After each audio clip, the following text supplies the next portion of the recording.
क्या आपने कभी सोचा है कि कोई साधारण मनुष्य नहीं बल्कि एक महर्षि स्वयं भगवान विष्णु की छाती पर पैर मार दे?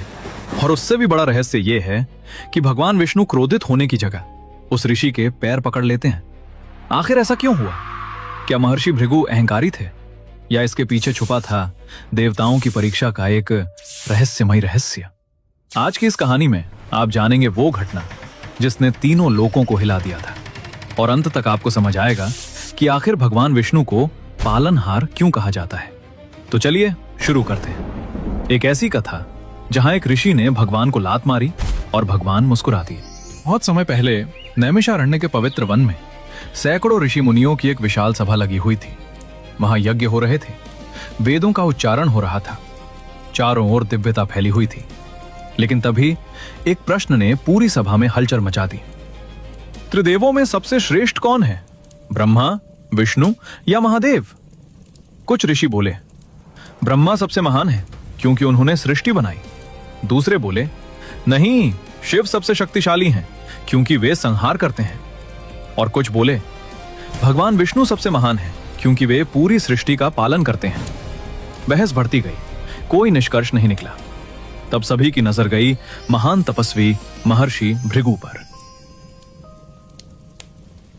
महर्षि भृगु, जिनका तेज सूर्य के समान था, उनसे कहा गया, ऋषिवर, आप स्वयं त्रिदेवों की परीक्षा लें और बताइए सबसे श्रेष्ठ कौन है।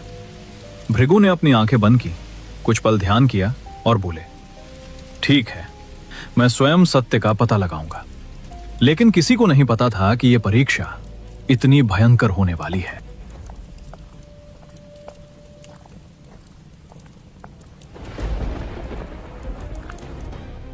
सबसे पहले महर्षि भृगु पहुंचे ब्रह्मलोक, जहां भगवान ब्रह्मा वेदों का ज्ञान दे रहे थे। ब्रह्मा जी ने मुस्कुराकर कहा, आओ पुत्र भृगु। लेकिन भृगु ऋषि चुपचाप खड़े रहे। उन्होंने प्रणाम तक नहीं किया। पूरा ब्रह्मलोक स्तब्ध रह गया। ब्रह्मा जी की आंखों में क्रोध भर गया क्योंकि भृगु उनके मानस पुत्र थे। लेकिन उन्होंने अपने क्रोध को रोक लिया। भृगु मन ही मन समझ गए यहां क्रोध मौजूद है, और वे वहां से चले गए। अब भृगु ऋषि पहुंचे कैलाश पर्वत, जहां महादेव ध्यान में बैठे थे। जैसे ही शिवजी ने भृगु को देखा, वे प्रसन्न हो गए और उन्हें गले लगाने आगे बढ़े।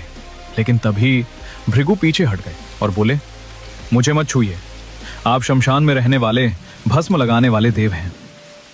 इतना सुनते ही महादेव का क्रोध भड़क उठा। उनकी आंखें लाल हो गईं, त्रिशूल कांपने लगा, पूरा कैलाश थर्रा उठा। अगर माता पार्वती बीच में ना आती तो उस दिन विनाश हो जाता। भृगु ने सोचा यहां भी क्रोध है, और वे तुरंत वहां से चले गए। अब बारी थी वैकुंठ धाम की, जहां भगवान विष्णु शेषनाग पर विश्राम कर रहे थे। चारों ओर दिव्य प्रकाश था। देवगण स्तुति कर रहे थे। माता लक्ष्मी भगवान के चरण दबा रही थी। तभी महर्षि भृगु वहां पहुंचे, लेकिन इस बार उन्होंने सारी सीमाएं पार कर दी। भृगु ऋषि सीधे भगवान विष्णु के पास गए और अचानक उन्होंने भगवान विष्णु की छाती पर जोर से पैर मार दिया। पूरा वैकुंठ कांप उठा। देवता भयभीत हो गए। माता लक्ष्मी क्रोधित हो उठी। सबको लगा अब प्रलय होगा।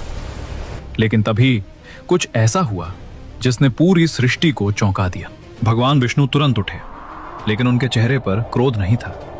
उन्होंने महर्षि भृगु के चरण पकड़ लिए और बोले, ऋषिवर, मेरी कठोर छाती से आपके चरणों को चोट तो नहीं लगी? यह सुनकर पूरा वैकुंठ मौन हो गया। जिस भगवान का एक क्रोध संसार मिटा सकता था, वो स्वयं अपने अपमान करने वाले ऋषि के पैर दबा रहे थे। भृगु की आंखें भर आईं। उनका अहंकार टूट चुका था। भृगु ऋषि कांपती आवाज में बोले, प्रभु, आज मुझे समझ आ गया, सच्ची महानता शक्ति में नहीं, विनम्रता में होती है। जिसके अंदर अहंकार नहीं, वही सबसे महान है। भृगु ऋषि भगवान विष्णु के चरणों में गिर पड़े और बोले, हे नारायण, आप ही सबसे श्रेष्ठ हैं।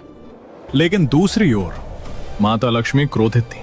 उन्होंने कहा, प्रभु, जिसने आपका अपमान किया, आपने उसी का सम्मान किया। कहा जाता है इसी घटना के बाद माता लक्ष्मी कुछ समय के लिए वैकुंठ छोड़कर चली गई थी, और तभी से भगवान विष्णु की छाती पर श्री वत्स का चिन्ह माना जाता है, जो भृगु के चरणों की याद दिलाता है।